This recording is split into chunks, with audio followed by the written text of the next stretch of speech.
Thank you very much for having me here. It is an honor to have the opportunity to share with you some of the findings from comparative cross-national survey that I carried out in the Middle East in the past decades.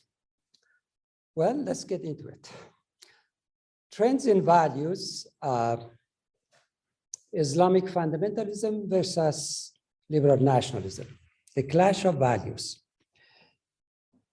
In this book, I try to highlight the conflict between Islamic fundamentalism and liberal values as the key factor shaping the politics of the Middle East and its future. I also conceptualize the history of the Middle East in the modern period being in the Middle East began with the Napoleon invasion of Egypt in 1798 to 1801. The history of that period is conceptualized as a succession of different cultural episodes. And I propose that the Arab Spring signifies the changes or a major shift toward liberal values and the beginning of new episode in the region. So in this talk, I conceptualize and define religious fundamentalism, and then measure religious fundamentalism as well as liberal values. And I show by empirical data how these two measures relate to one another. And then I talk about trends in values and toward expressive individualism, gender equality, and secular politics. Now let's begin with the 1970s, which is a decade which in a sense, was not a very happy decade. A major shift toward religious fundamentalism transpired in the three Abrahamic faiths, not just in Islam. For example, we see the rise of Christian phalange in Lebanon and moral majority in the United States. The rise of Gush Eminum among Israeli Jews, and the rise of Shia and Sunni fundamentalism in the Middle East. So there are considerable empirical data that shows that in fact there was this shift occurred. However, in Islam, 4 fortuitous events transfer fundamentalism from a sort of a minor ideological religious movement into a major or a dominant discourse in the region. Now, these events are as follows. The first was the pro-Islamic military coup by General Zia al-Haq in Pakistan in 1977, and the subsequent Islamization program implemented by his regime. The second was, of course, the Iranian Revolution of 1979 that brought the Shia fundamentalists to power. It excited and boosted the morale of Muslim activists worldwide that if Iranian could overthrow a powerful secular regime, then the Sunnis and other Muslim activists in other countries can do the same. Then the third was the Soviet invasion of Afghanistan in 1979 that turned an extremist idea, jihad as federal aid, violent jihad, on a par with praying, fasting, pilgrimage to Mecca. That became a sort of a normal. In the 60s, Muslim extremists was talking about violent jihad. But it was under the Soviet invasion of Afghanistan that idea of violent jihad became normal among Afghani Muslim activists, and it was broadcasted not by Muslims themselves, but by NPR, by Western media, because they wanted to basically stick it to the former Soviet Union. It was a payback time. So that contributed to the normalization of the idea of extremism in Afghanistan, and at one remove, that extremism became also popular in other Muslim majority countries, including Egypt and Iran.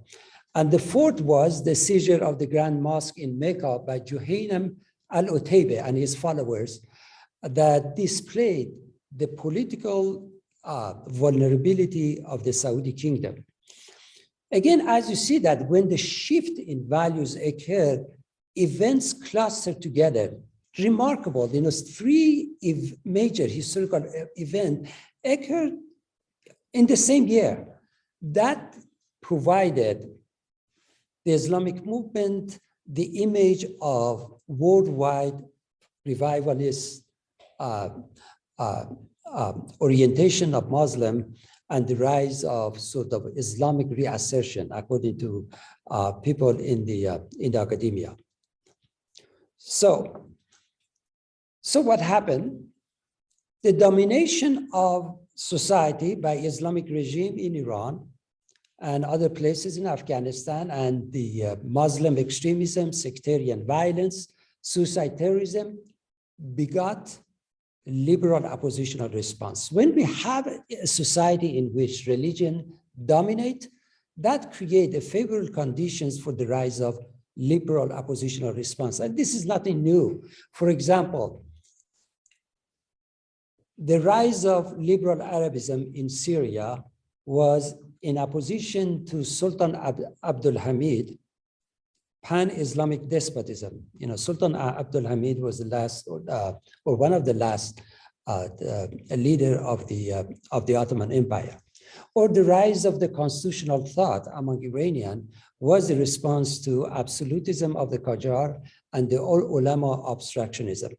So by the same token, I argue that the rise of liberal values, support for liberal values in the Middle East is a response to the rise and domination of Islamic regime, the outbreak of sectarian violence, and suicide terrorism. Now, the data that I will be using in this presentation are first, from Iraq, I have carried out value survey in 2004, a year after the American occupation of the country, and then we continued the survey in 2006, 2007, 8, 9, and the last one was in 2011. In Iran, I carried out two surveys. One was in 2000, the other one 2005. Unfortunately, these days it is impossible to carry out survey research in that country. And in 2011, I carried out 7-country cross-national comparative survey. And in 2016, a survey in Jordan, and 2020 in Israel, and between 2011 and 2020 is a panel survey in Egypt, Tunisia, and Turkey. We draw a national representative sample of 3,000 Egyptian, Tunisian, and Turkish responded, and we try to find the same respondents and re-interview them, asking them the same question 3 times in order to establish trends in values. So all the survey that I carried out are based on face-to-face interview in the vernacular, in Turkey, in Turkish language, among the Kurds, and in some cases either in Arabic or Kurdish, in Arabic countries, in Arabic, well, in Iran, of course, in Persian. So except in Israel, the survey we carried out is based on online survey. Now, measurement. What is religious fundamentalism? Something that we need to know. Religious fundamentalism is not a set of belief different from other religious belief. It is rather a set of belief about an attitude toward whatever religious belief one has. For example, the belief in God is a religious belief. The belief in the Trinity of Father, Son, and Holy Ghost is a Christian belief. The belief in the oneness of God is an Islamic belief. Now, the belief that my religion is closer to God than your religion, or only the follower of my religion will go to heaven, not the follower of your religion, or the follower of my religion should have more right than your religion, or God severely punishes people even if they engage in the minor infraction of his rules, are all fundamentalist belief, because they display certain orientation toward religious belief, certain attitude toward religion. And we define fundamentalism as a multidimensional construct consisting of disciplinarian conception of the deity. God, in fundamentalist perspective, is a disciplinarian God, is a God who severely punishes you in hell. Literalism, it is based on the notion that the scripture, being the Quran, the Bible or the Torah or Talmud, constitute a system of absolute truth, that what is written in the scriptures, in the holy book, is literally true. The fundamentalists are not interested in the interpretation, are interested in literal application of religious truth in their perspective. Religious exclusivity is based on the notion that only my religion only my religion is close to God. Only the follower of my religion will go to heaven. And things like this. It is religious exclusivity. It's just the opposite of religious pluralism. Religious intolerance, this is self-explanatory. So we measure this concept in terms of 4 survey questions, and we assess the face validity, statistical validity, and predictive validity of this construct that I'm not going to get into, but I'm going to share with you the questions and the responses that we got to fundamentalism item across the Middle East. First, on disciplinarian deity, only the fear of God keeps people on the right path. Do you strongly agree, disagree, or strongly disagree? So those who are strongly disagree are coded as 4. Those who strongly agree coded as 4, and strongly disagree is coded as 1. So fundamentalism varies between 1 and 4 in a sort of a standardized fashion. Any infraction of religious instruction will bring about God's severe punishment. Satan is behind any attempt to undermine belief in God. People stay on the right path only because they expect to be rewarded in heaven. So what I'm going to report is the average of the responses to these 4 questions across the Middle East. So those who strongly agree add together, and here is the data. As you see that 91% of the Iraqis, 96% of Egyptians, 72% of Lebanese, 93% of Jordan, 93% of Pakistani, 85% of Kingdom of Saudi Arabia, 85% of Tunisian, 79% of Turkish, but 18% of Israeli public either strongly agree or agree with this statement. That means that the notion of disciplinarian God is quite popular, which in a sense, when people who theorize about the relationship between religion and authoritarianism, that provides certain support that when we have an authoritarian religion, that in the field of politics, that may have considerable positive impact on political authoritarianism. But moving on to the next question, again, literalism or inerrancy. Again, the same format. Do you strongly agree to strongly disagree that the Quran, Bible, or Torah, depending on the respondent's religion, is true from the beginning to end? The Quran has predicted all major events that have occurred in history. In the presence of the Quran, there is no need for man-made laws. Whenever there is a conflict between religion and science, religion is always right. This 4 item is important one. I want you to remember because I'm going to talk about it across different, about 50 or nations that we ask these questions in the World Value Survey. Again, as you see, the respondents are quite literalist in a sense that between 73% Lebanese and 95% Pakistanis, on average, support this idea that the Quran is literally true. But this percentage is much lower among Israelis at 33%, Still, for a democratic country, it is still high, 33% believing in literally understanding of the scripture. Now, moving on to the question of exclusivity, again, we measured this construct in terms of, again, 4 questions. Only Islam provides comprehensive truth about God. Do you strongly agree, disagree, or strongly disagree? Only Islam, Christianity, gives a complete and unfailing guide to human salvation. Only Muslim will go to heaven. Islam is the only true religion. Well, we ask, for Christian, we ask Christianity is only true religion, and for the Jews, we ask Judaism is the only true religion. So those who strongly agree or agree, again, you see that it varies between 64% Lebanese and 94% Pakistanis. Pakistan appear to be more fundamentalist than the Saudis.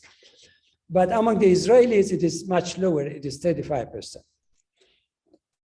So as you see on these 3 dimensions, there is a high level of support for religious fundamentalism in the region. But there is a glimmer of hope because on religious intolerance, the percentage is much lower. So intolerance, do you strongly agree, disagree, or strongly disagree that our children should not be allowed to learn about other religions? The followers of other religions should not have the same right as mine. Criticism of Islam, Christianity, or Judaism should not be tolerated. Criticism of Muslim religious leaders should not be tolerated. Those who strongly agree, you see that the percentages drop in places like Lebanon, Jordan, Tunisia, to some extent Turkey. People are more religiously tolerant than being intolerant because they're less than 50%. But the only high mark is, in Saudi Arabia, there to be a high level of religious intolerance. So if we change the question from, if I code this answer to this question differently, that becomes a measure of religious tolerance, that I'm going to show the change in the level of religious tolerance between the 3-country panel survey to show that, that in fact, people become more religiously tolerant in the past decade. And again, the percentage among Israeli is much lower. So as you see, we developed the fundamentalism scale. I mean, we use the same scale that is applicable to Jews, to Christians, and to Muslims. Now, among Iranians, since when I carried out the survey in Iran in 2005, we have not developed these fundamentalism scales, but we have used 5 questions that are comparable. And these questions are as follows. This survey carried out in 2005, again, based on face-to-face survey, the sample size was 3,000 Iranians. Islam should be the only religion taught in our public school. Only 58% either strongly agree or agree. Only good Muslim will go to heaven, non-Muslim will not, no matter how good they are. Only 20% of Iranian either strongly agree or agree. Non-Muslim religions have a lot of weird belief and pagan ways, only 33%. Again, a minority strongly agree or agree. But on this question, Islam is closer to God than other religions, 84% strongly agree or agree. So, and finally, whenever there is a conflict between religion and science, religion is probably right. 74% either strongly agree or agree. So the level of fundamentalism among Iranians is also high in 2005, but not as high as other countries. So remember, I said that the one key question, if there's a conflict between religion and science, religion is always right. We asked these questions across about 60 countries in the world. On the left side, you would see Japan, Netherlands, China, mostly East Western European countries that basically disagree with this. The majority, the only a minority strongly agree with that statement. Americans are somewhere here, 44% or 40%.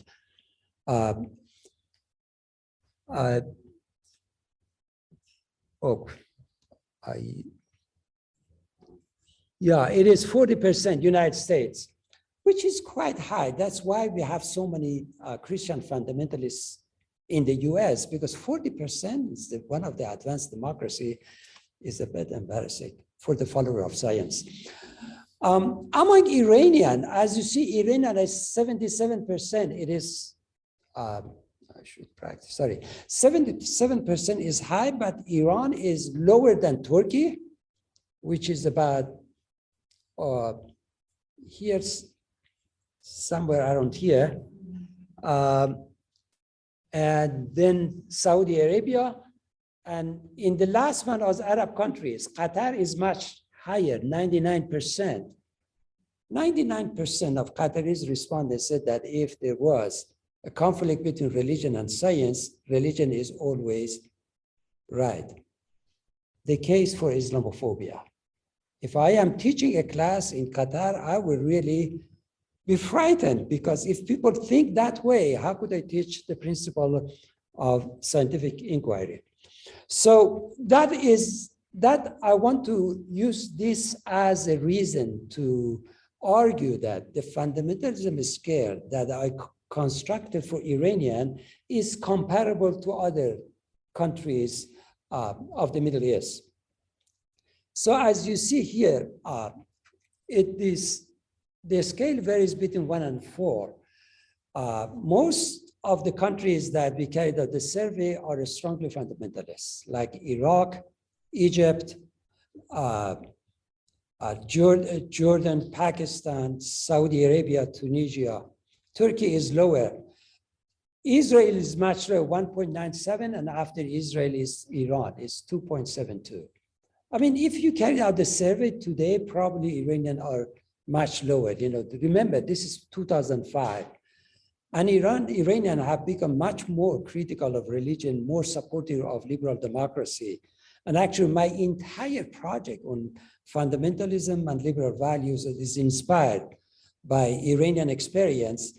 But it is too sad that I have a limited ability to carry out the survey in that country, but I spent most of the, managed to carry out the survey in Saudi Arabia, that is, but not in Iran.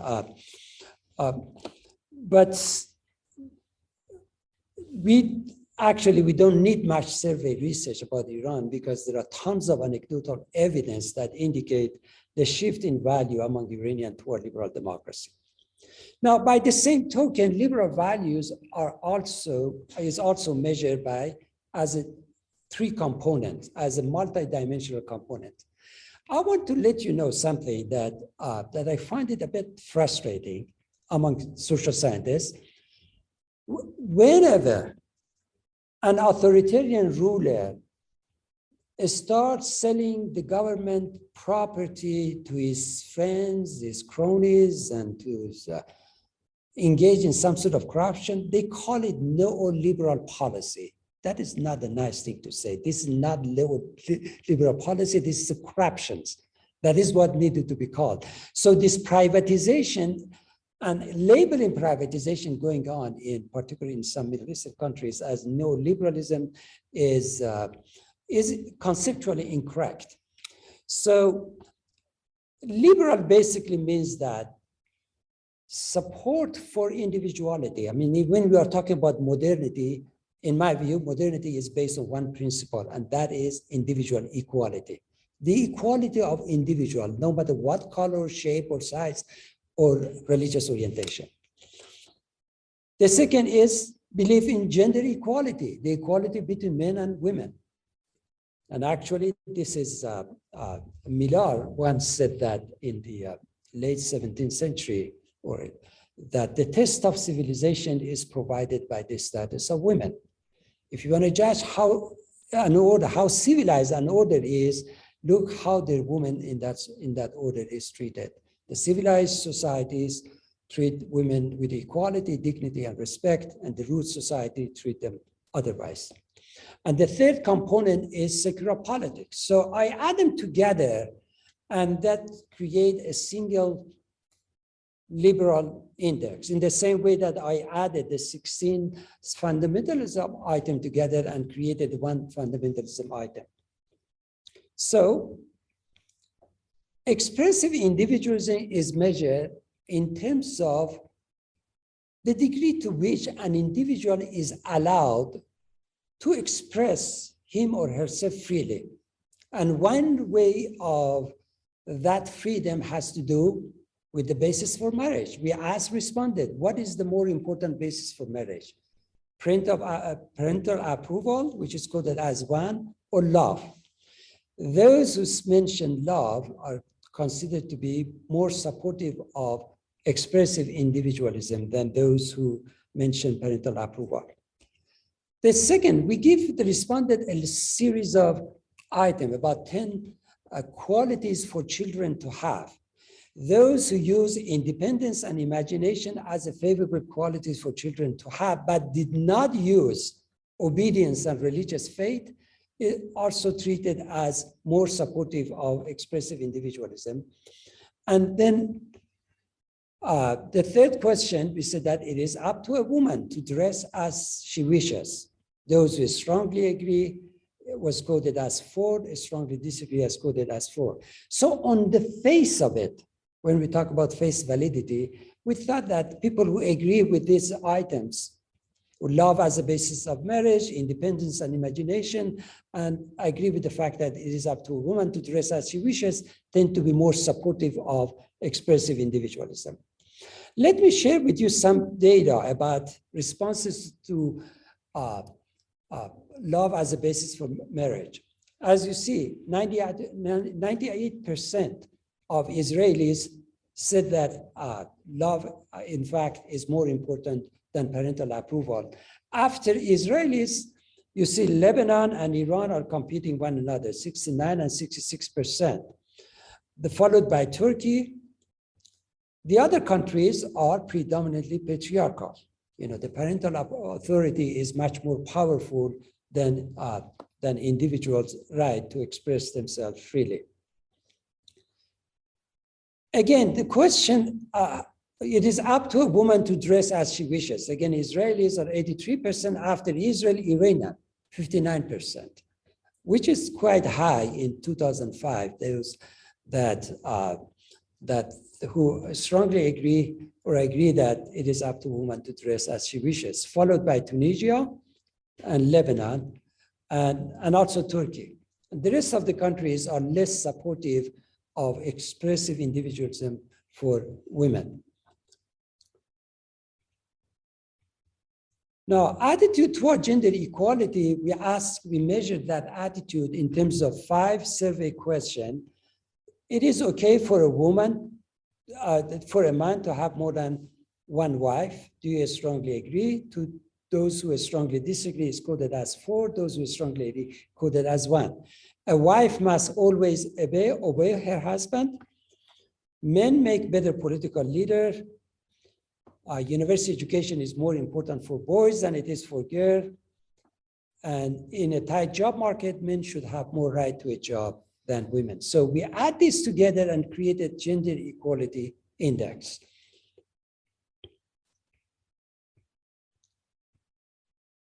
Now, as you see, again, support for gender equality is much higher among Israelis, then followed by Turkey.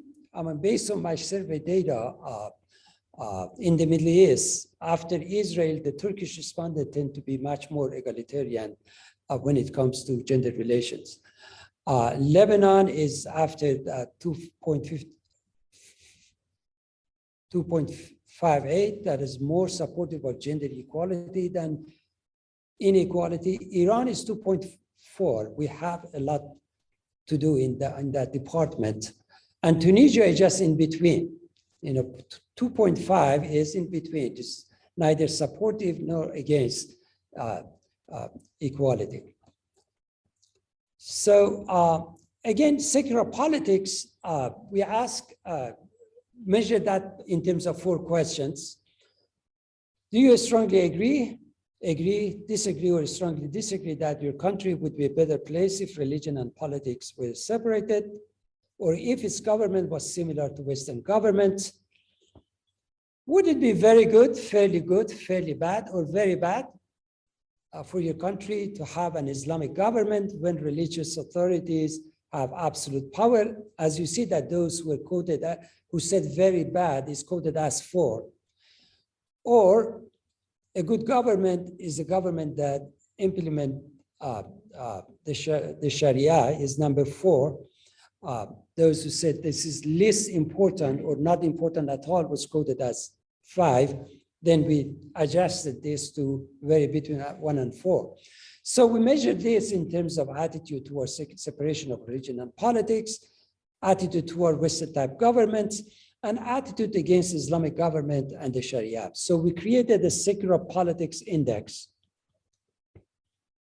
And as you see, Iran is lower. But I must say that, again, we carried out the survey face-to-face, and the survey was carried out by Iranian student polling agency. So there is a question of preference falsification, because when someone comes into your house and interview you, you don't know who that is. And but in all likelihood, many people said that, well, he may be the agent of the Islamic Republic. So they did not say their true feeling about, secular politics. Nonetheless, on the separation of religion and politics, close to 50% of Iranians were in favor of it. When it comes to support for having Western-style government, that the percentage of Iranians who supported it dropped. Nonetheless, this 2.21 in Israel is 3.10, but as you see in places like Lebanon, Iraq in particular is an interesting case, and we're going to talk about it more, and Tunisia and Turkey, which is the considerable support for secular politics. Now, the question is that how liberal value and fundamentalism relate to one another across the 10 countries. This is a measure in sociology. In the statistic, we call it correlation coefficient, which is measured, it is called R.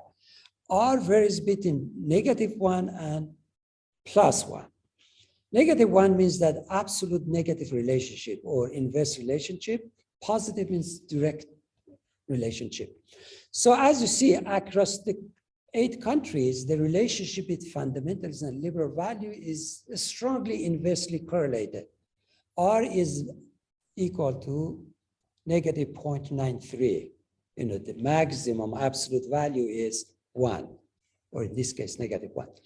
So countries that are high in fundamentalism is low in liberal values and vice versa.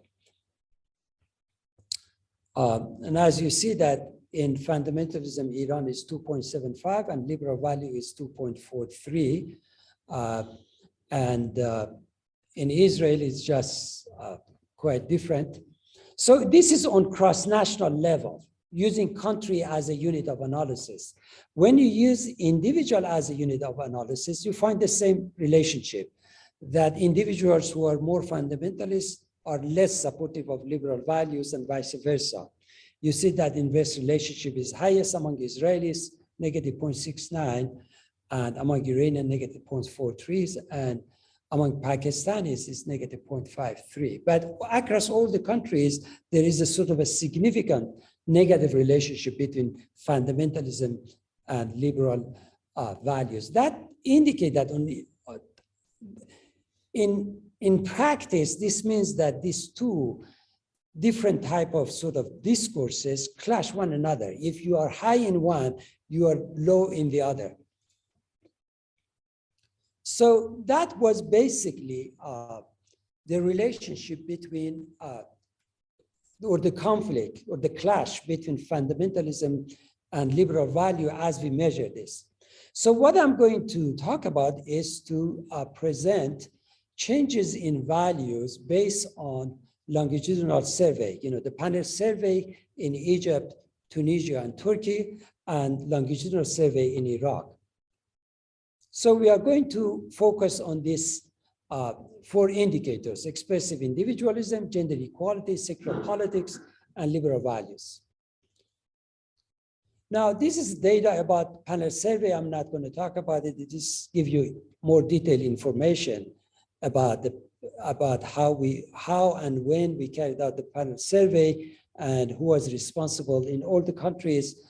I have research team in different Middle Eastern countries who are engaged in carrying out the survey. I'm more than happy to share with you this PowerPoint if you need more detailed information about the panel survey. Now, about expressive individualism, among Egyptian, Egyptian is highly patriarchal society. Nonetheless, the value of expressive individualism increased from 1.81 to 2.07. Among Tunisian, between wave 1 and wave 2. Wave 1 was in 2011, 2013. Wave 2 was in 2015, 2016. And wave 3 was in 2020. And we tried to find as many responded as possible and re-interview them and ask them the same question. So, but therefore, what you see the change, you say this change in the same individual. We cannot attribute the change in value to sampling fluctuation. So, although still between 1.81 and 2.07, there's a significant increase. Yet Egypt has a long way to go to become, more supportive of liberal democracy and expressive individualism, but it is moving in the right direction. In Tunisia, wave 1 and wave 2, there was going in the right direction. Then wave 3, there was a significant drop in support for liberal values. And that is consistent. The survey data is consistent with what is happening in Tunisia today, that Tunisians are having an authoritarian government that has been trying to dismantle the democratic institutions that came to be as a result of the Arab Spring of 2013. So there is a struggle going on in Tunisia, and we don't know which side is going to win. But the data actually shows that the data is consistent with the actual politics that is going on in that country. In Turkey, on the other hand, we see a consistent increase, at least between wave 1 and wave 3, from 2.46 to 2.66. Again, the maximum is 4. So the Turkish respondents, according to data, show that the majority of them are supportive of expressive individualism than being against it. Now, on gender equality, again, Egypt, you see that there is a significant increase from between wave 1 and wave 2, from 2.1 to 0.26. It's still a sexist society. Nonetheless, it's moving in the right direction. If you break it down by gender, you see a widening gap. The Egyptian women are much more supportive of gender equality than Egyptian men. In Tunisia, no significant change. From 2.5 went up to 2.52 and went down to 2.49. But in Turkey, the increase is quite impressive, from 2.73 in wave 1 to 3.06, which is quite high. That that the Turks are moving in a right direction toward gender equality. Now, this is interesting. Now, when values changes, or when changes toward liberal values take place, that doesn't mean that all the component change at the same time and at the same rate. Some of the changes become a sort of a leading change, hopefully pull other values in the right direction. And in case of Egypt, we asked this question: Egypt would be a better place if religion and politics were separated. In 2007, that the first time we asked this question, only 44% of Egyptians either strongly agree or agree. Then in 2011, that went up to 54%, the majority. In fall of 2011, it went further up to 57%. But in 2004, 2016, and 2020, we asked the same question is more than 80% or more. Just think about it. Egypt was under the propaganda of the Muslim Brotherhood for almost a century. But eventually, they come to the conclusion that their society is better if religion and politics are separated. This is a major, major change among Egyptians.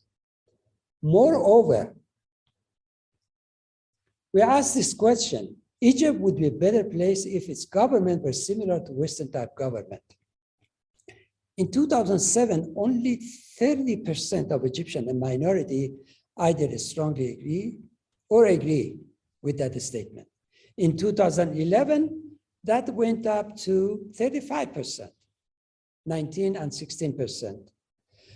In 2015, it went up to 55%. The majority of Egyptians preferred that to have a government that was similar to Western type government. And in 2020, that jumped to 80%. A country that was under the propaganda of anti-West propaganda by pan-Arab nationalists and the fundamentalism of Muslim Brotherhood all failed, and the Egyptians come to the conclusion that they will be better off if they replicate or follow the Western political model of liberal democracy. And that is the result, as you see. So that is a major change. So if I put in all the item of secular politics together, created a secular politics index, you see that among Egyptians, the index jumped from 2.36 in wave one to 2.69. Now, the majority of Egyptians favor the separation of religion and politics. In Tunisia, it went down from 2.81 to 2.67. Still, the majority of Tunisians support the secular politics, but in Turkey, we see a significant increase from 2.85 to 2.97. So the shift towards secular politics is quite clear across at least Egypt and Turkey. Now, religious tolerance, which is an important component of liberal democracy. We cannot have a liberal democracy if the dominant religion is authoritarian and people are religiously intolerant. So again, I asked the same question. Remember when we were talking about religious intolerance? The same four questions, but they were coded differently. Those who strongly disagree is coded as 4, and those who strongly agree coded as 1. So higher value indicate more religious tolerance. And as you see, a religious tolerance index among Egyptian went up from 2.25 to 2.63, but went down to 2.45. So, but still, between wave 1 and wave 3, there was a significant increase. In Tunisia, there was a decline in religious tolerance and indicate the shift toward authoritarianism in that country. So we don't know what is going to happen next in Tunisia. Maybe the supporter of democracy eventually win and change the government. But in Turkey, we see that the religious tolerance index went up from 2.43 to 2.74. Now, this is a summary of sort of 30,000 face-to-face data across the 3-panel survey. This is a lot to say, but I want to highlight a couple of points that I find it interesting. So this is the breakdown of the change in value by gender, age, and education. As you see, female among Egyptians, whether they are university educated, with or without university education, experience the greatest amount of change. Young female with or without university education experience here about 0.43 and 0.46. So in Egypt, we can predict that if liberal values is transformed into political action, Egyptian women are going to play a significant role in it. In Turkey, there is not that significant difference. However, young people experience the greatest amount of change. So the key message of this table, I don't want to spend too much time on it. I just want to show you to make one important point, that young women have displayed the greatest amount of change toward liberal values. So based on this data, I can sort of speculate that the future of the Middle East is going to be one that women play a more active role in the making of political or liberal democracy. Now, on identity, we asked respondents, which of the following best describes you? I'm Egyptian, Iranian, Iraqi, Tunisian, Turkish citizen, Saudi above all, or Muslim above all, or Arab, Kurd, Persian, Turk above all, or others. So we try to force respondents to choose one among the four to say identity. We asked this question from Iranian in 2000 and 2005 survey, and there was a major shift away from religious identity to national identity, particularly in Tehran. I mean, among both educated women and men, the percentage of Iranians who identify with territorial nation was much, much higher than identification with religion. So here is, among Egyptians, it fluctuated. Before the Arab Spring, the majority of Egyptians defined themselves as Muslim. But after, in 2011, this began to change, and the majority of Egyptians begin to define themselves, something like 52% as Egyptian above all. It went up to 56% and 63%. So Egyptian identity was going up. Then there was a military coup that by LCC, and somehow that changed, that Egyptian identity went back. Then the majority began to define themselves as Muslim above all. In 2016, 71% in 2020, and 59% in 2013. The identity among Tunisian is hard to explain because the majority define themselves as Muslim, despite the fact that generally Tunisians tend to be more liberal socially. But among Turkish respondents, the majority were identifying as Muslim above all, and 44% defined themselves as Turkish citizen above all. That percentage went up to 56 and then to 63%. So The trends in value among the Turkish respondents is something that doesn't make Mr. Erdogan very happy, toward gender equality, national identity, and secular politics. It's just the opposite of what Erdogan was trying to accomplish in his country. Now, among Iraqi is quite interesting. Let's begin with popularity of secular politics, separation of religion and politics, and Western type governments.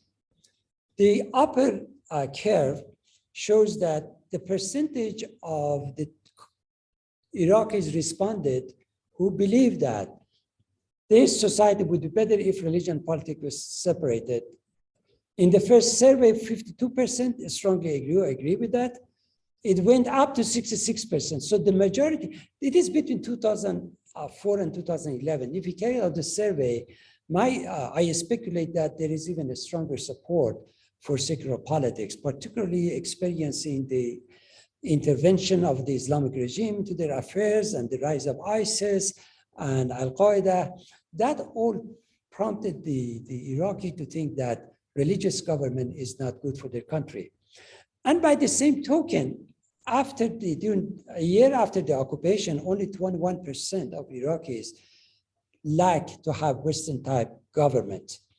But that percentage went up to 45% in 2011. So as we see among Iraqis, there was a major shift towards support for secular politics.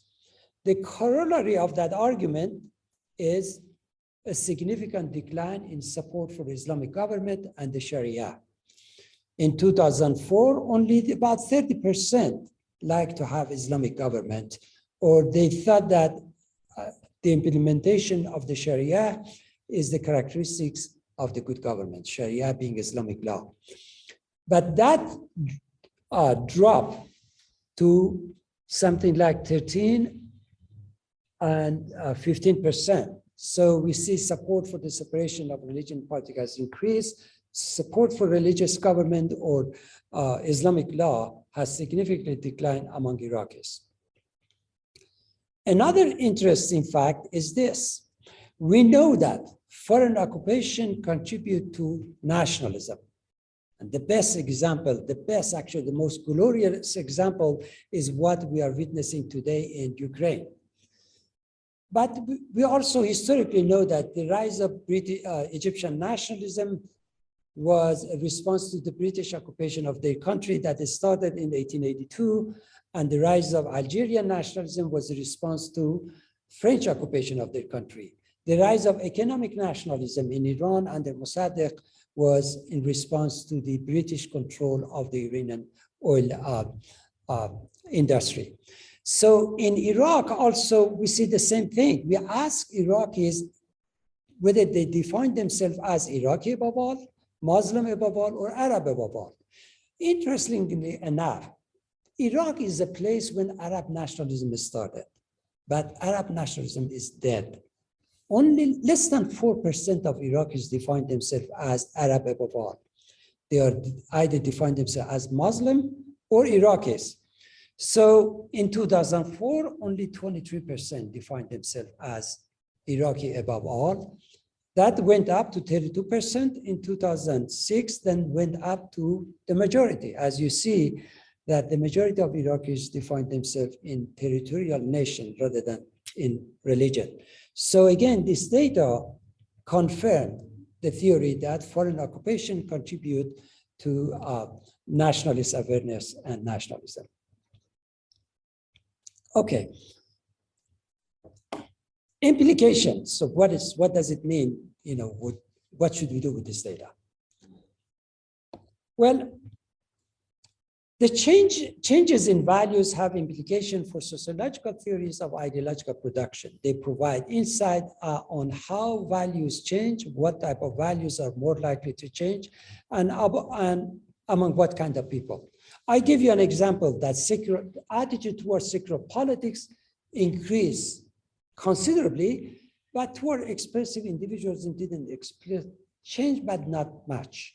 Significant change, but it was not big enough for us to light a cigarette. It's not good for your health, but to say hooray, to be excited about it. But still, this is the right direction. There was a change toward, for example, gender equality, but the amount of change was not big enough. However, attitude toward female education,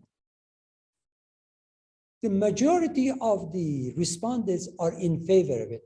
In other words, when we ask questions, the university education is more important for girls than it is for boys. The majority, the great majority of respondents either disagree or strongly disagree. So this is how values toward women, attitude toward women will change toward gender equality. First, people become less resistant toward female education, but when women go to university, they get a degree. When they get a degree, they don't want to stay home. They are educated, they can articulate their interests more effectively, and that would lead changes in value in other domains like political leadership, in the family, in the economy, and so forth. So this data has implication for sociological theory of social change, of value change, and how values changes. However, I would like to pose what happened in Iran. Again, I didn't show, do not have survey data to show a shift in value among Iranians, but based on tremendous amount of empirical evidence and the work of noted historian of Iran, one of prominent them is in this room, they show that the shift in value occur among Iranians toward liberal democracy. So we want to place the change in value within a broader historical perspective and current conflict over the future of liberal democracy. To give you sort of a background that modernity or the emergence of liberal democracy, according to historians, is the outcome of four major revolutions that occurred. The first one was the Reformation Revolution of 1517 that answered what to believe in religion. Martin Luther went on October 31st, 1517, published his 95 thesis on the Catholic Church, wanted to fix the Catholic Church, but unfortunately, sometimes you have a good idea, but in practice, the good idea would lead to sectarian warfare. But after 30 years of Catholic and Protestant killing one another, eventually it led to some sort of religious pluralism. Then the second revolution was the revolution of the 17th century and the rise of nation state that changed monarchy, that changed, basically created that nation state that changed sort of the king into monarch and the realm into a nation. The third that really brought the idea of equality was 18th century Enlightenment revolution. And finally was, Marx argued that, well, the notion of political equality doesn't make any sense in unequally divided, economically unequal society or class divided society. So, but the attempt to create that socialist egalitarian society after the Russian Revolution and then revolution, other kind of communist revolution in other places was like a medicine that killed the patient, did not produce a more prosperous egalitarian society, but created a totalitarian system. The reason that I mention is that maybe there is a fifth revolution that is far more dangerous to liberal democracy than previous revolution that was going on. It appears that a fifth wave of revolutionary movement has been underway in the past 40 years. It is led by Islamic fundamentalists in the Middle East, Christian fundamentalists and right-wing political parties in the US, and anti-democratic right-wing nationalists in other places, Jewish fundamentalists and right-wing parties in Israel, Russia, and China. Despite their remarkable diversity, all are united by the common hostility to individual right, political equality, and liberal democracy. The liberal swing in the Middle East, in particular, the support for liberal democracy and unwavering critique of the religious despotic regime among Iranians, and most importantly, the courageous struggle of Ukrainians against the Russian invasion and for the protection of the liberal democratic order, altogether may indicate a broader struggle for democracies that is transpiring on the world stage.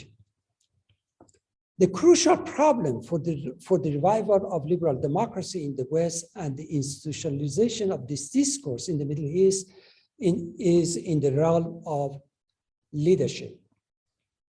The experience of Ukraine has clearly demonstrated that for liberalism to be revived and protected or to be institutionalized in the Middle East, the presence of militant liberal leadership is necessary. Absolutely necessary. Someone who could tap into the desire of the masses for liberty to mobilize their emotional energy in a sustained struggle to bring into relief a new democratic pattern. Such a leadership in the region is currently wanting, particularly among Iranians. This explains the remarkable resistance of Ukrainians against the Russian aggression and the weakness of the movement for liberal democracy among Iranians and the people from other Middle Eastern countries. So, the conclusion, therefore, our intellectual attention span, the amount of time that we are fixated on an issue, should be fixated in defending expressive individualism and individual right, gender equality, secular politics, religious tolerance, and generally liberal values. Thank you very much.